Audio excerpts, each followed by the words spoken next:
Every year, Book TV asks members of Congress about the books they're reading.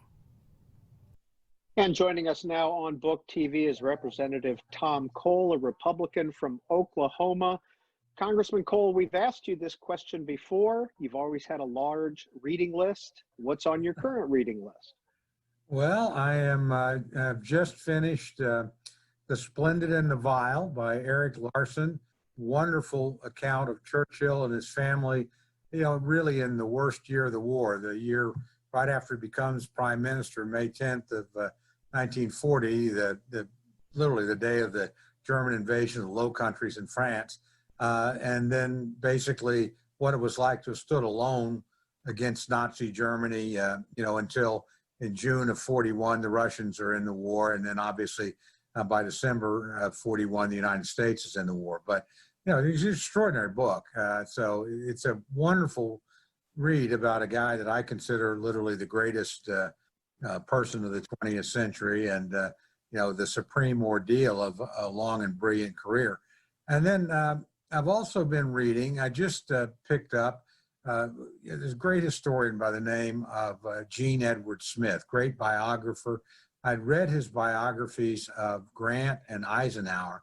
Eisenhower biography, I think, is by far the best Eisenhower biography ever written, and there's been some good ones.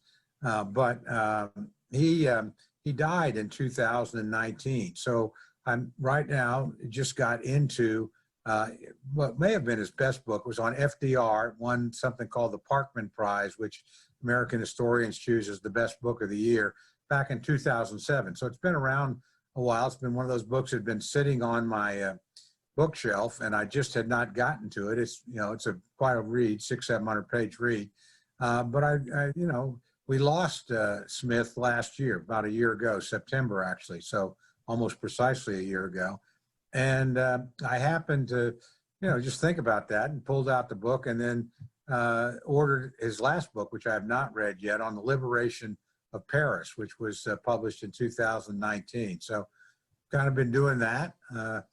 Earlier this summer, I got on by accident, a binge of biographies of ambassadors. And Eric Larson also wrote a great biography of a guy named William Dodd, who was the American ambassador in Germany in the 1930s, and his family, which was quite an eclectic and eccentric group, and their experience, of being in Nazi Germany as Hitler was consolidating power, and the first evidence of, what was going to be truly the dark period in world history was becoming evident.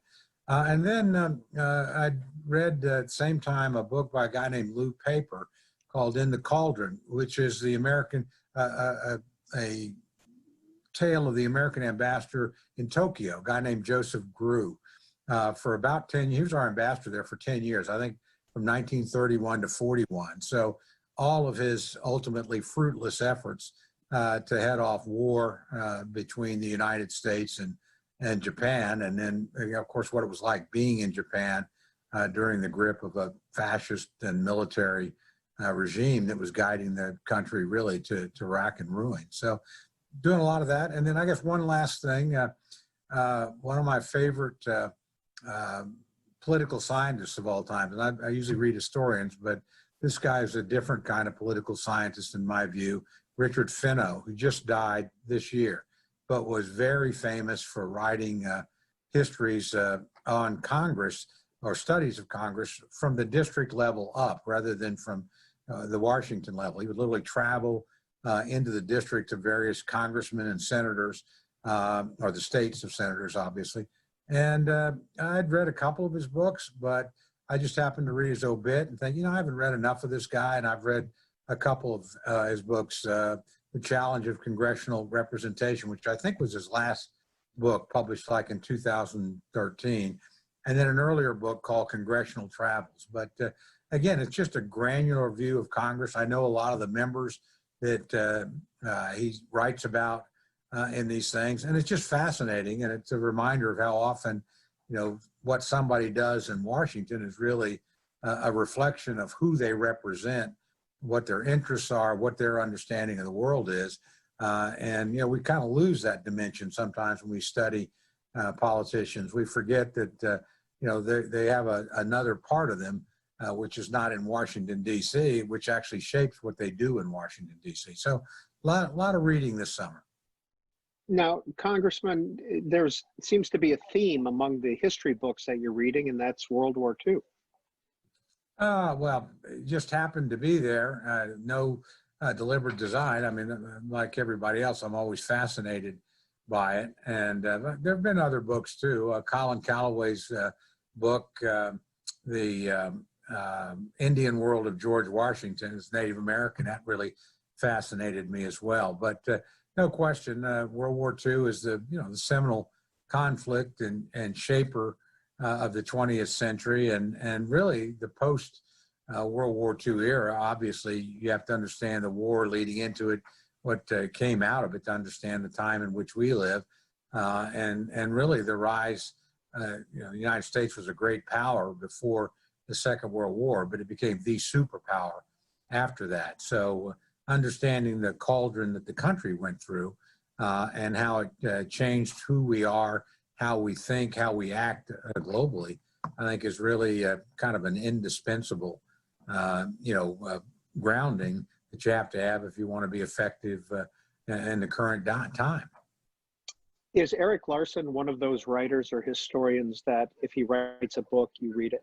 Yes, he is an absolutely superb writer and vivid. I mean, sometimes it's almost like reading a novel. The descriptions, and yet, it's all, footnoted, and but he has a real talent for, and again, seizing on something that to look at it more closely. We've had a lot of really fine biographies of Winston Churchill. Robert Andrews' most recent one is probably the best, but this idea, let's take out a year. There's another book I have on my bookshelf. I can't even remember the author's name now, but it's the same thing. It's actually on Churchill in the 1920s, a single pivotal year, when he was working as colonial secretary and helped reshape the Middle East in ways that, echo right down to the day, the boundaries of countries, for instance. I like what he does. I like how he does things. I like how he writes, and he's always worth reading, whatever the topic is. Now, the New York Times correspondent Karlholtz came out with a book about Congress a year or two back. When a book comes out about Congress, do you almost automatically pick it up? I do, particularly if it's by, I happen to know Karl very well, and he's, I think, one of the smartest reporters out there. I mean, confirmation bias, which is sort of on the Supreme Court wars that we've seen in recent years, is a brilliant look. And if you want to understand some of the struggles that shape Capitol Hill, not any better guide than Karlholtz. Also just finished Jonathan Karl's book, and now it's not Congress per se, because he's a White House correspondent now, of course, for ABC News, but Front Row and the Trump Show is a interesting read. And I know Karl. I've been interviewed by him, appeared on a podcast once or twice. So somebody like that writes a book that I think is really knowledgeable and professional, and you want to hear what they have to say, because again, they're talking to a lot of people in many cases that you can't talk to or don't have the occasion to talk to, and they bring a lot of insights into the political field and into Congress. How much sharing of book ideas do you do in Congress? Quite a bit.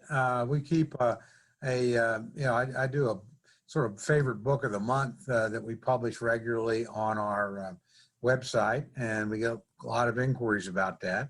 I also I throw a party for Republican appropriators every year at Christmas. That's a really nice affair. It's usually dinner at the Willard, and but they always get a Christmas present. It's almost always a book, and quite often, if I'm in a conversation with somebody and I know they've got a particular interest or what have you, I'll send them a book. I remember years ago, Adam Kinzinger from Illinois was a young member. He's one of our brightest guys in Congress, and I was a young veteran. and was elected in the class of 2010.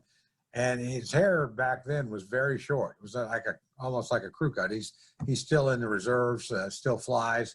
And he reminded me of a picture I'd seen of Don Rumsfeld at about the same age.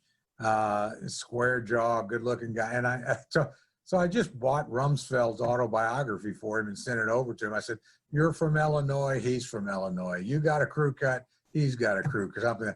You guys should get to know one another." So occasionally I'll just, send a book to somebody because it struck me as something that might interest them. And particularly, again, Adam's one of our really thoughtful thinkers in Congress on both sides of the aisle on national security issues and military matters. Again, he's deployed to combat zones, so it's a guy that knows what he's talking about. I thought he'd be very interested in a guy like Rumsfeld, who had also served and had been both the youngest and the oldest Secretary of Defense in American history. Yeah, I don't know if you saw this, but Mr. Rumsfeld wrote his most recent book is on his years at the Ford White House. I haven't. I'll have to get that. I actually just finished Chris Whipple's book, The Gatekeepers, on the chiefs of staff of the White House. And of course, he figures very prominently. So I'll be interested in having a more thorough view. I mean, I actually have a picture of Ford that I keep in my office. I knew him, campaigned with him on a number of occasions, and was a big admirer of his. Matter of fact, there's a great, I think it's Lou Cannon biography of him, Time and Chance on Gerald Ford. So it'll be interesting to get Rumsfeld's sort of close-up look at President Ford.